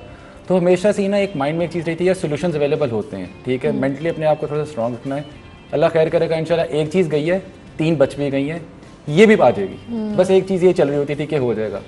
करते करते जब और मेरे ख्याल है यही जो एक वो होती है ना जज्बा के नहीं हो जाएगा exactly। तो फिर अल्लाह ताला भी कहीं ना कहीं से रास्ते बना देता है। अच्छा, ये ब्रेन से ये बड़ी एक मुझे बात लग रही है कि ब्रेन से सिग्नल इसको किस तरह मिलते हैं और किस तरह से ये काम करता है, उस हवाले से भी बताइए। इसका सिनेरियो ऐसे होता है बेसिकली कि क्या चार्ज करना पड़ता है, बैटरी है या किस तरीके से? क्योंकि है तो इलेक्ट्रिक। हाँ, ये ऐसे होता है कि जब जहाँ तक आपका आर्म इम्प्यूटेड है, जैसे मैं दिखाता हूँ कि मेरा आर्म यहाँ तक इम्प्यूटेड जी जी, ठीक है। अब ये मैंने इसको पहना, ठीक है, अब मेरे जो सिग्नल्स हैं ना वो इस आर्म के सेंसर्स के साथ सिंक हो गए, ठीक है, जो सेंसर्स में एम्बेडेड हैं। अब वो सिग्नल्स जो हैं वो सेंसर्स क्या करते हैं, उन सिग्नल्स को पोटेंशियल मूवमेंट में कन्वर्ट करते हैं। ये मैंने कोई वो वायर वो ये सिर्फ पावर बैंक के लिए वायर जा रही है, ठीक है, जो जहाँ से ये पावर ले रहा है। बट जो मेरे सिग्नल्स हैं मूवमेंट के, ठीक है, वो मेरे सारे मैं खुद कर रहा हूँ ये सारी। अच्छा, मतलब आपको जब आपको ऐसा फील होगा कि आपको ग्लास को होल्ड करना है तो ये ऑटोमेटिकली सिग्नल देगा और उस डायरेक्शन में ये मूव होगा। एग्जैक्टली, मैंने बेसिकली सिग्नल देने हैं, मैं करूँगा क्योंकि ये मेरे कंट्रोल है, ये मेरा हाथ है, ठीक है। तो जब मैं चाहूँगा कि मैंने पकड़ना है, डेफिनेटली मैं उसके पास जाके मैं अपना सिग्नल करूँगा तो मैं उसको ग्रैब कर सकता हूँ। और अभी तो हम लोगों ने माशाल्लाह ये चीज़ भी हम लोगों ने इम्प्लीमेंट किया है, मैनुअल रोटेटर, ठीक है, कि ये ड्राइव करने के लिए लाइक मैंने बेसिकली इनसे कहा था, क्योंकि मेरा इनके साथ ऐसा हुआ था सिंह कि मैं इवन बेसिकली क्योंकि लाहौर से था, मैं लाहौर वापस चला गया था आप लोग आके, तो मैं इनके साथ ना कंटिन्यूस इन कॉन्टैक्ट रहता था कि यार ये चीज़ करते हैं, यार इसको ऐसे करें, इसको थोड़ा सा ठीक किस तरीके से करते हैं, ठीक है। तो करते करते करते करते ऐसी एक एनर्जी क्रिएट हुई इनके साथ, ऐसी वाइब क्रिएट हुई कि उन्होंने कहा कि माज़ भाई हमारे पास ही आ जाएं। और वैसे भी आप सॉफ्टवेयर इंजीनियरिंग आपने पहले ही की थी इस हादसे से पहले, राइट? तो वो भी एक हेल्प हो गया कि इंजीनियर तो हैं तो क्यों ना मिल के काम किया जाए। Exactly. अच्छा, इसको चार्ज करने के लिए बैटरी लगाई जाती है, तो अगर आपने जब पहना हुआ हो तो ऐसा होता है कि बैटरी ख़त्म हो जाए इस तरह से, जैसे फ़ोन चार्ज होता है, किस तरह से चार्जिंग इसका प्रोसेस है? इसकी बैटरी जो है that last for almost around like 8 to 10 days। और इसके लिए बहुत कन्वीनियंट हमने रखा है, कोई भी कैजुअल पावर बैंक जो है उसको यूटिलाइज़ कर सकते हैं, तो आपके लिए कोई ऐसा कंस्ट्रेंट नहीं है। और इसकी बैटरी क्योंकि हमें वो वाला कोई चीज़ थी नहीं कि आपने से बैटरी मुझसे ही लेनी है। So if you are travelling, आपका पावर बैंक ख़राब हो गया, गुम गया, चार्ज नहीं, आप मार्केट से कोई नया चार्ज क्योंकि आपके पास 10 दिन हैं आराम से। हाँ। सो ये बहुत ज़्यादा कन्वीनियंट हमने इसका मॉडल डिज़ाइन किया इस तरह से। और कॉस्ट इफ़ेक्टिव है, इस हवाले से भी बताइए कि लिमिटेड वसाइल में रहते हुए फिर किस तरह से कॉस्ट कवर की इसकी? देखें, थॉरली हम जो इसके ऊपर कंटिन्यूस रिसर्च एंड डेवलपमेंट कर रहे थे, तो हमने यही था कि पाकिस्तान की बेस मार्केट के लिए हमें ये चीज़ डेवलप करनी है, तो यहाँ लोगों की अफोर्डेबिलिटी नहीं है। तो आज हमने जिस कॉस्ट के ऊपर पाकिस्तान के अंदर इसको लॉन्च किया, और अल्हम्दुलिल्लाह we have almost around like 50 और 70 प्लस बेनिफिशियरीज इन पाकिस्तान जो इसको यूज़ कर रहे हैं। तो शुरू में तो हम फ्री ऑफ कॉस्ट प्रोवाइड कर रहे थे, क्योंकि that was the research and development part. हमारे पास लोग थे जिनको हमने ये देना था, उन लोगों ने एक्सेप्ट करना था, वो इम्प्रोवाइज कर रहे थे। सो जो माज भाई भी अभी आपको बताए थे कि मैं लाहौर से बैठ के इम्प्रोवाइज कर रहा था, तो हमने कहा माज भाई आप लाहौर छोड़ना, आप कराची आ जाए, बराबर बैठ के इम्प्रोवाइज करते हैं। सही है। So that was the part, वो थॉरो R&D, वो हमारे पास उसकी कॉस्ट को कटिंग डाउन करते हुए, so we went on to the sum cost of like जहाँ पे $15,000 वहाँ पे $2,000। सो इतना ज़्यादा डिफरेंस हमने अल्हम्दुलिल्लाह क्रिएट कर लिया। सही, माशाल्लाह। तो अब तक ओवैस कितने आप प्रोस्थेटिक लिम्ब जो हैं वो प्रोवाइड कर चुके हैं? देखें, we have almost provided almost 70 plus prosthetics in entire Pakistan. और सिर्फ पाकिस्तान नहीं बल्कि हमारे पास कुछ बेनिफिशरीज जो हैं वो दुबई से भी मूव किए थे, और कोविड आ गया था, वरना there were 2 beneficiaries from Bangladesh and 1 from India as well. So अल्हम्दुलिल्लाह वी हैव द क्रेडिट के इंडिया के पास भी ये टेक्नोलॉजी अवेलेबल नहीं है। अच्छा, ये तो एक बड़ी बात है कि इंडिया के पास भी ये नहीं है, और उम्मीद करते हैं कि आप इसी तरह तरक्की करते रहें फ्यूचर में। और क्या मज़ीद आप इसको मतलब और इसमें क्या चेंजेस ला सकते हैं, और क्या आप सिर्फ हाथ का प्रोवाइड करते हैं, या जो खुदा न खास्ता किसी के पैर जो महरूम हो जाते हैं पैरों से किसी हादसे के बाद, तो पैरों के हवाले से भी आप कुछ बना रहे हैं, या सिर्फ हाथ तक का है अभी? फ्यूचर में है प्लान ऐसा कुछ? बिल्कुल ऐसा ही है। बेसिक हाथों से स्टार्ट करने की ये चीज़ थी कि इतनी लिमिटेड कंपनीज पूरी दुनिया में हाथों पे वर्क करने वाली हैं जो आप फिंगर टिप्स पे काउंट कर सकते हैं अपने, और लिमिटेड कंपनीज खत्म हो जाएंगी। So there are like 10 to 15 companies in the entire world जो सिर्फ प्रोस्थेटिक आर्म्स बनाती हैं बायोनिक आर्म्स। लेग्स के ऊपर आपके बहुत सारे काम हो रहे हैं, लेकिन अल्हम्दुलिल्लाह अभी within next 6 months Pakistan के अंदर हम बायोनिक लेग्स इंट्रोड्यूस कर चुके होंगे। We are working on to exoskeletons उन लोगों के लिए जो बिल्कुल बेड रिडन है, जिनके स्पाइनल कॉर्ड इंजरीज हैं, और वो सोच सकते हैं, बोल सकते हैं, सारे काम कर सकते हैं, बट अपने एक हाथ भी नहीं हिला सकते। So we are making those kind of suits जो वो वेयर करके चल सकें, खाना खा सकें, काम कर सकें। सो एक्सोस्केलेटन्स पे वर्किंग हो रही है, लेग्स के ऊपर वर्किंग खत्म हो चुकी है, और हम विद इन नेक्स्ट 6 months अपनी लेग्स मार्केट कर चुके होंगे इंशाल्लाह। सही। तो अब हम बस सिर्फ ये होप क्रिएट करना चाहते हैं उन लोगों के लिए जो किसी डिसेबिलिटी का शिकार हैं कि प्लीज़ आप अपने आप को किसी कमरे के अंदर बंद करके ना रखें। वो लोग जो सिर्फ दीवारें देखते रहते हैं और अपने आप को छुपाते हैं दुनिया से, और प्लीज़ हमारी रिक्वेस्ट लोगों से ये है कि उन लोगों को अपने जैसी ही एक्सेप्ट करें जिनके साथ कोई सानिहा हो गया है, उनको कमतर महसूस ना करें, उनके साथ कोई और बिहेव ना करें, जैसे हम हैं वैसे ही वो लोग भी हैं। बिल्कुल बिल्कुल। मुआज़, आप क्या मैसेज देना चाहेंगे, क्योंकि ज़ाहिर है आपने भी यही सोचा कि ज़िंदगी रुकती नहीं है और हमें आगे बढ़ना है, और आपने उसके लिए कोशिश की। वो अफराद जो किसी भी वजह से अपनी किसी भी डिसेबिलिटी का शिकार हो गए हैं और मायूस हो गए हैं, उन लोगों को क्या कहना चाहेंगे? देखिए, मेरा उनके लिए तो एक यही मैसेज है कि फोकस ऑन द सॉल्यूशंस। जी, आप जब सॉल्यूशंस के ऊपर फोकस करेंगे, जब जीना सीखेंगे, ठीक है, तो डेफिनेटली अल्लाह ताला आपका साथ देंगे। ठीक है, अगर आप बंद कर लेंगे अपने रूम में अपने आप को, या किसी तरीके से अपने आप किसी से कम समझेंगे, ठीक है, तो डेफिनेटली मसले बढ़ेंगे, मसले कम नहीं होंगे। ठीक है, क्योंकि मेरा ये मानना है कि जब आप सॉल्यूशंस पे फोकस करेंगे सॉल्यूशंस निकलेंगे, लेकिन अगर आप प्रॉब्लम पे फोकस करेंगे तो फिर मसाइल बढ़ेंगे, और आप फिर दूसरों के लिए इवन मसला बन जाएंगे। तो दूसरों के लिए मसला ना बने, एटलीस्ट अपनी ज़िंदगी अच्छे से गुजारें, अल्लाह ताला रास्ते खोलने वाले। बिल्कुल, बहुत शुक्रिया मुआज़ ज़ाहिर साहब आपका और उवैस कुरैशी साहब आपका। आप दोनों प्रोग्राम में तशरीफ़ लाए, और हम दुआ गो हैं और उम्मीद करते हैं कि इसी तरह आप लोगों की मदद करते रहें। और कहते हैं ना कि हर तकलीफ़ के बाद जो है वो आसानी है, कुरान भी यही यही कहता है, तो बिल्कुल मायूस ना हो, पुरुम्मीद रहें और हर अंधेरे के बाद एक रोशनी ज़रूर आती है। मज़ीद बात करेंगे, लेकिन फ़िलहाल वक्त हुआ एक ब्रेक का। कहीं मत जाइए, देखते रहिए सिटी एट 10।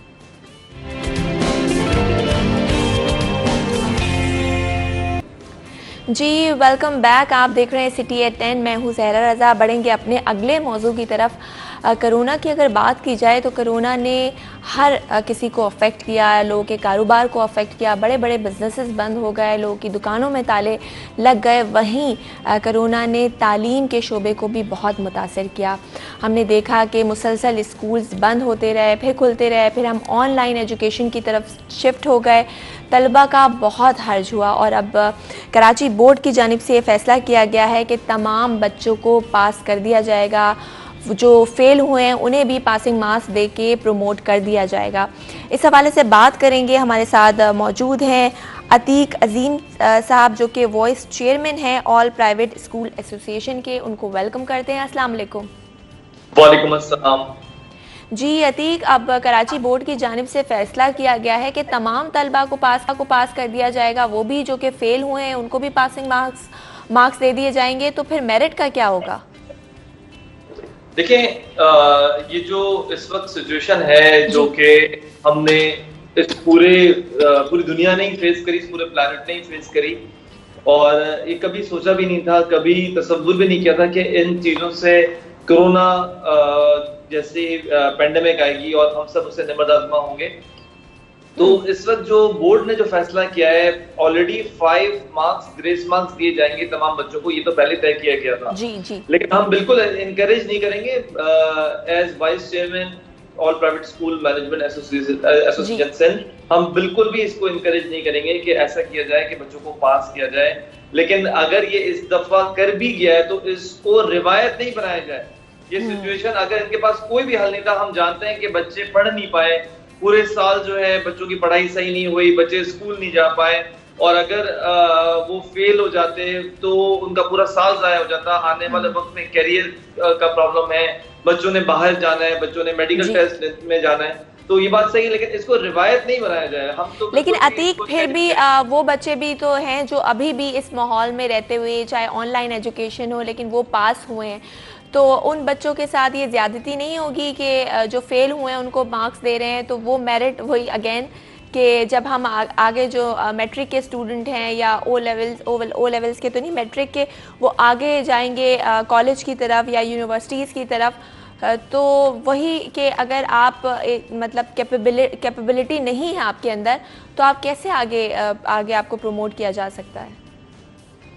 देखें, ये डिसाइड किया गवर्नमेंट ऑफ सिंध ने और चेयरमैन बोर्ड ने। हम तो एक एसोसिएशन है, ठीक है, हम इसको इनकरेज नहीं करते, और हम समझते हैं, वाकई इतना हम भी समझते हैं कि ये मेरिट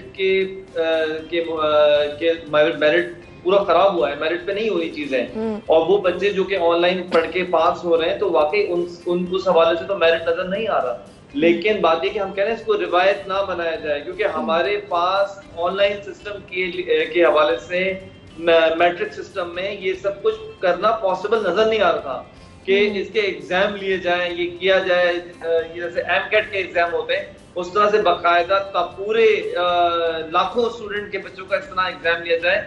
हमारे यहाँ कोई इसकी सेटअप ही नहीं, हम लॉजिस्टिक्स ही नहीं है हम सबके पास, यूँ समझ लें आप। सही। अच्छा, आप क्या कहेंगे कि ये जो बार बार स्कूल्स को बंद किया गया, स्पेशली अगर कराची की बात की जाए तो सिंध हुकूमत के कुछ स्ट्रिक्ट मेजर्स थे इस हवाले के, स्कूल खोलने के हवाले से। हमने देखा कि बाकी चीज़ें, चाहे वो मॉल्स हो, रेस्टोरेंट्स हो, या फिर दूसरी तफरीही मकामात खुले रहे, लेकिन स्कूल्स को बार बार बंद किया गया। हालांकि हम चाहते तो SOPs के साथ, प्रॉपर SOPs के साथ स्कूल्स खोल सकते थे। इस पे क्या कहेंगे आप? जी बिल्कुल, इस पे तो हमारा बिल्कुल यही मौक़िफ़ है, और आप समझने की कोशिश करें कि दुनिया भर में स्कूल वो इदारा है जो आखिर में बंद किया गया। हमारे यहाँ बहुत जल्दी से स्कूल फौरन ही बंद कर दिया जाता है। हम बिल्कुल इसके खिलाफ हैं, और मैं समझता हूँ कि स्कूल वो इदारे हैं जहाँ proper standard operating procedures apply किए जा रहे हैं।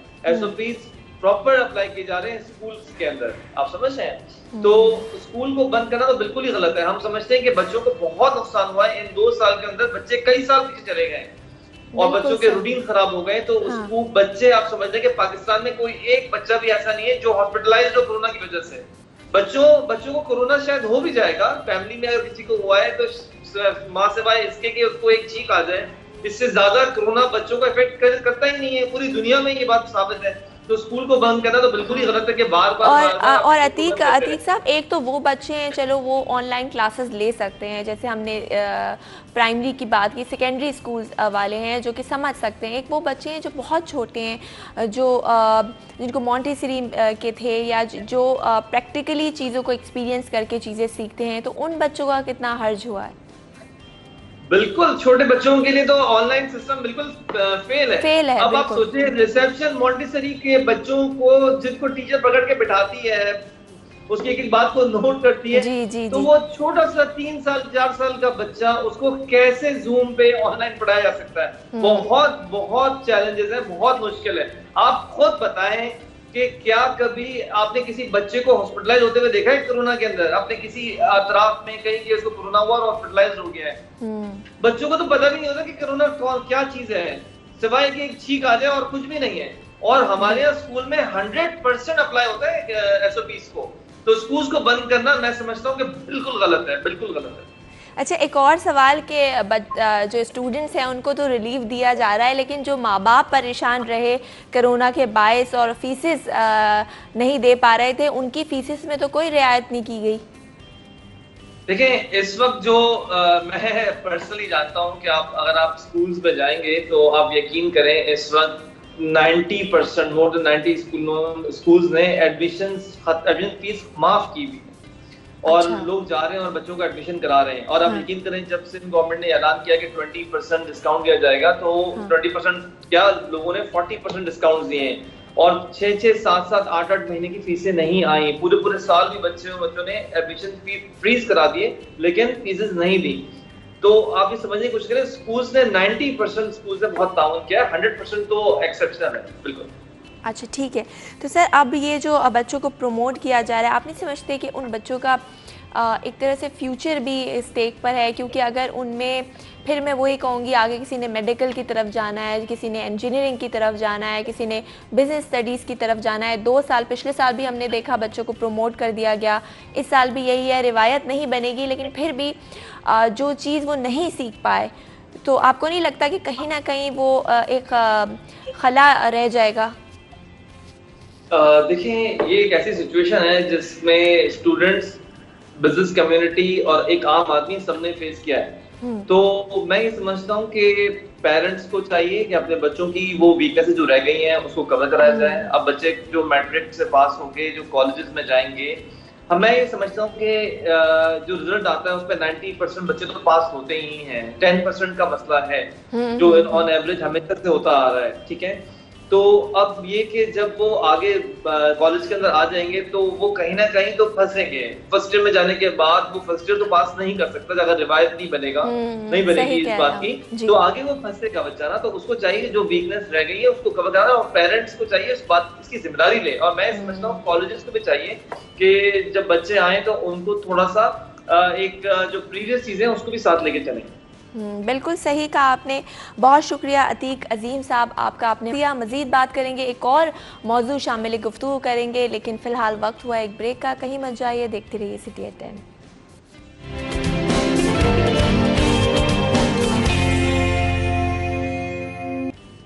वेलकम बैक, आप देख रहे हैं सिटी एट 10 और अब हम आपको बताएंगे कि पाकिस्तान समेत दुनिया भर में जो है वर्ल्ड टूरिज़म डे मनाया जा रहा है, यानी सियाहत का आलमी दिन मनाया जा रहा है। और पाकिस्तान की बात की जाए तो नो डाउट पाकिस्तान का शुमार दुनिया के खूबसूरत तरीन ममालिक में से होता है। चाहे आप नॉर्दर्न एरियाज़ चले जाएँ, बलूचिस्तान चले जाएँ या फिर सिंध के आप तारीख़ी मकामात को देख लें, हर जगह अपनी खूबसूरती है, हर चीज़ जो है वो डिफरेंट है। और इसी हवाले से हम बात करेंगे, हम चूँकि कराची की बात करते हैं कि कराची में कहाँ पर ऐसे टूरिज़म स्पॉट हैं, सिंध में वो कौन से तारीख़ी मकामात हैं जहाँ पर आप जा सकते हैं। इसी हवाले से बात करने के लिए हमारे साथ मौजूद हैं मोहम्मद अली खूसो साहब, जो कि MD हैं सिंध टूरिज़म डेवलपमेंट कॉरपोरेशन के। अस्सलाम वालेकुम, वेलकम टू द शो। वालेकुम सलाम ज़हरा, कैसे हैं सर? मैं ठीक हूँ, आप ठीक हैं? बिल्कुल अल्हम्दुलिल्लाह। अच्छा मोहम्मद अली साहब, ये बताइए कि कराची में अगर हम आपसे जानें कि कौन कौन से टूरिज़म स्पॉट हैं जो आप कहेंगे कि वहाँ पर जाकर जो है जितने भी सयाहों को आप रेकमेंड करेंगे। जी देखिए, कराची जो है वो पाकिस्तान का कैपिटल रहा है, उसके अलावा सिंध का कैपिटल रहा है और एक बहुत ही तारीखी हैसियत रखता है। यहाँ पे बहुत सारी ऐसी जगहें हैं जहाँ पे एक हिस्ट्री का स्टूडेंट या एक टूरिज्म का शौक रखने वाला बंदा जाके देख सकता है। मिसाल के तौर पे कराची में आप अभी हमने एक पीपल्स स्क्वायर डेवलप किया है आर्ट्स काउंसिल के पास, जहाँ पे आप जाएं, वहाँ पे आपको डीजे साइंस कॉलेज है, उसकी पुरानी हिस्टोरिकल बिल्डिंग से वहाँ पे स्टूडेंट्स जाएं, वहाँ पे किताबों का प्रोविजन है, किताबें जाके पढ़ें और देखें। उसके अलावा हमारे पास जहांगीर कोठारी पार्क हमने डेवलप किया है, एक अर्बन फॉरेस्ट हमने डेवलप किया है। उसके अलावा हिस्टोरिकल प्लेसेस हैं, जैसे सिंध असेंबली की जो पुरानी बिल्डिंग है वो भी अभी आप जाके कोई देख सकता है, क्योंकि असेंबली अभी न्यू बिल्डिंग में आ गई है, तो वो भी एक किस्म की एक हमारे पास हेरिटेज हो गया है। और इस तरह बहुत सारी ऐसी जगहें हैं जो कि कराची के पास भी हैं, जैसे मिसाल के तौर पर चौकुंडी का कब्रिस्तान है जो कि पुराना कब्रिस्तान है और बहुत ही खूबसूरत पत्थर का उस पर काम हुआ है। और बिल्कुल ही कराची के पास आपके बम्बोर के आर्कियोलॉजिकल साइट्स हैं, वहाँ पे म्यूजियम है और आप वहाँ जाएं। और वहाँ पे पुराना दीबल का बंदर भी है जहाँ जो कि हिस्टोरिकल सिग्निफिकेंस रखता है। और इस तरह बहुत सारे ऐसे सबसे ज़्यादा जो अट्रैक्टिव चीज़ है कराची में वो जाहिर है समंदर है कराची का, तो उस हवाले से क्या डेवलपमेंट है? कोई ऐसे प्रोजेक्ट्स हैं जो इस साहिली पट्टी पर किए जा रहे हैं, जैसे हट्स वगैरह हो गए, या फिर वो जो आइलैंड है हमारे पास बंडल और बडू, वहाँ पर भी था कि कुछ चीज़ें बनेंगी, तो वो कहाँ तक पहुँचा है सिलसिला? जी कराची में हमारे पास सिंध टूरिज्म डेवलपमेंट कॉरपोरेशन के हट्स हैं हॉक्स बे पे, जो कि ऑनलाइन बुकिंग के जरिए कोई भी जाके वहाँ पे और वो समंदर को एंजॉय कर सकता है। समंदर अपना वहाँ पे अच्छा एक माहौल और उस चीज़ को वो देख सकता है।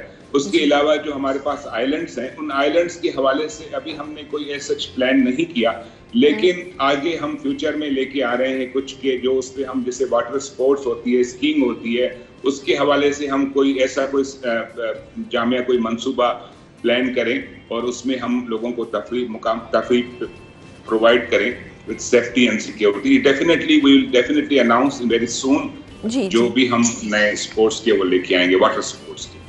सही उम्मीद है कि कुछ नए ख़ास तौर पे वाटर स्पोर्ट्स प्रोजेक्ट्स की बात आपने की कि वो आएंगे। अच्छा सर, हम आपने बताया कि सिंध में तारीख़ी मकामात बहुत ज़्यादा हैं। कराची में आपने ज़िक्र किया कि चौकुंडी का कब्रिस्तान जो तकरीबन 700 साल पुराना है, लेकिन अगर हम अपने हेरिटेज की बात करें तो हम उसको प्रिजर्व नहीं करते। बहुत ही तारीख़ी मकामात हैं, बिल्डिंग्स हैं, उनका हाल बहुत ज़्यादा बुरा है।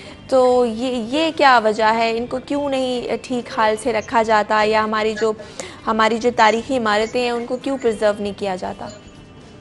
देखिए, उस जो तारीख़ी मकामात होते हैं, जो आर्कियोलॉजिकल साइट्स होती हैं, उनको रिस्टोर करना एक प्रॉपर एक आर्ट होता है जिसको हर कोई उसमें हाथ नहीं डाल सकता।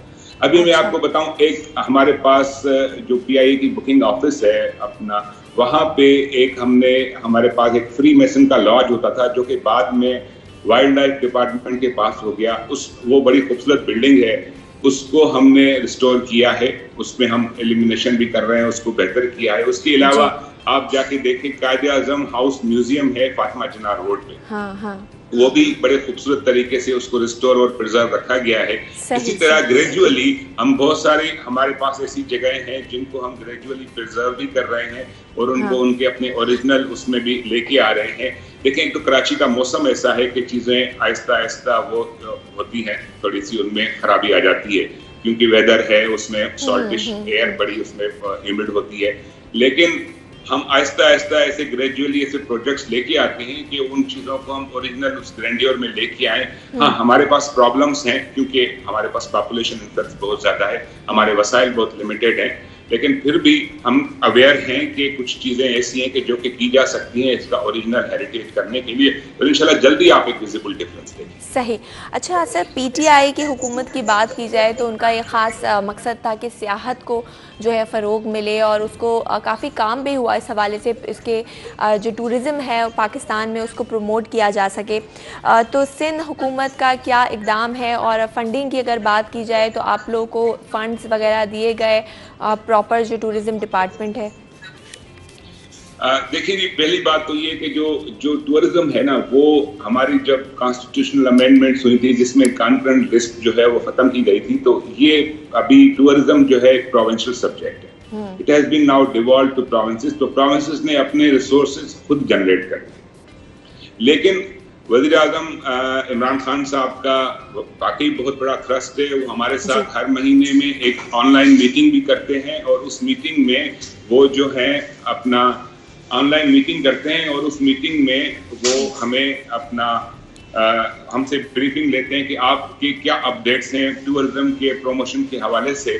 तो अभी उनके ही इंस्ट्रक्शंस पे हमने एयरपोर्ट, कराची इंटरनेशनल एयरपोर्ट पे एक काउंटर एस्टेब्लिश किया है, और उस काउंटर पे हम इंफॉर्मेशन दे रहे हैं कि सिंध पे क्या क्या टूरिज्म अपॉर्चुनिटीज अवेलेबल हैं। उसके अलावा हमने जो है टूरिज्म की एक बहुत बड़ा, आपको पता है कि दुबई में एक्सपो 2020 होने वाला है, तो उसमें टूरिज्म पे क्या क्या अपॉर्चुनिटीज अवेलेबल हैं for the purpose of private sector investment, उसकी भी हम तैयारी कर रहे हैं दुबई एक्सपो के लिए। अच्छा। और हम कुछ फिजिबिलिटी स्टडीज भी कंडक्ट कर रहे हैं उनकी इंस्ट्रक्शंस पे, जो कि हम पब्लिक प्राइवेट पार्टनरशिप में कौन से प्रोजेक्ट्स हम अपने टूरिज्म के ला सकते हैं। सही सही। अच्छा सर, और अभी जो लोग हमें देख रहे हैं उनको क्या कहना चाहेंगे कि वो कौन से ऐसे मकामात पे हैं जो कराची में वो विज़िट कर सकते हैं? आज सियाहत का आलमी दिन है, तो उस हवाले से देखिए, हमने अभी रिसेंटली एक अर्बन फॉरेस्ट डेवलप किया है हिलफटाइन में, वहाँ जाएं, उसको देखें, उस पर अपने सजेशंस दें कि आप किस तरह उसको हम बेहतर बना सकते हैं। आपको पता है दरख्त जो है हमारे, वो एक ब्रीथिंग स्पेस होती है, एक हमारे लिए हमारे फेफड़े होते हैं, तो एनवायरनमेंट से रिलेटेड जो टूरिज्म है उस पर आप वो देखें। उसके अलावा जो हमारी हिस्ट्री और ग्रैंड्योर है उसको आप फोकस करें कि हमारा जो कल्चर क्या है, हमारी सिविलाइजेशन क्या है, हम कैसे डेवलप हुए हैं और हमने किस तरह से मुख्तलिफ अदवार से गुजरे हैं। तो टूरिज्म जो है, जो वर्ल्ड टूरिज्म ऑर्गेनाइजेशन है यूनाइटेड नेशंस की, उसने जो 27 सितंबर का वर्ल्ड टूरिज्म डे जो सजेस्ट किया था कि आप मनाएं, वो ये था कि आप टूरिज्म के जरिए कैसे अपनी लाइफ में चेंजेस ला सकते हैं, by understanding your culture, understanding your society. तो इस हिसाब से आपके पास बहुत सारी जगहें हैं, आपके पास खूबसूरत पार्क्स हैं कराची में, आपके पास हिस्टोरिकल प्लेसेस हैं, जो आपका टेस्ट है, जो आपका फ्लेवर है, आप जाएं और जरूर टूरिज्म को के डे के हवाले से आप आज जगह जाके देखें, घूमें। ना सिर्फ ये बल्कि उसके अलावा आप हमें सजेशंस भी दें सही कि हम आपके लिए कौन सी बेहतर अपॉर्चुनिटीज जो हैं वो प्रोवाइड करें। ठीक है, बहुत शुक्रिया। मोहम्मद अली खुसो साहब हमारे साथ मौजूद थे। का वक्त ख़त्म हुआ जाता है, कल फिर मुलाकात होगी कुछ नए मौज़ूआत के साथ। तब तक अपना बहुत ख्याल रखिएगा। अपनी होस्ट ज़हरा रज़ा और सिटी 10 की टीम को दीजिए इजाज़त। अल्लाह हाफ़िज़, टेक केयर।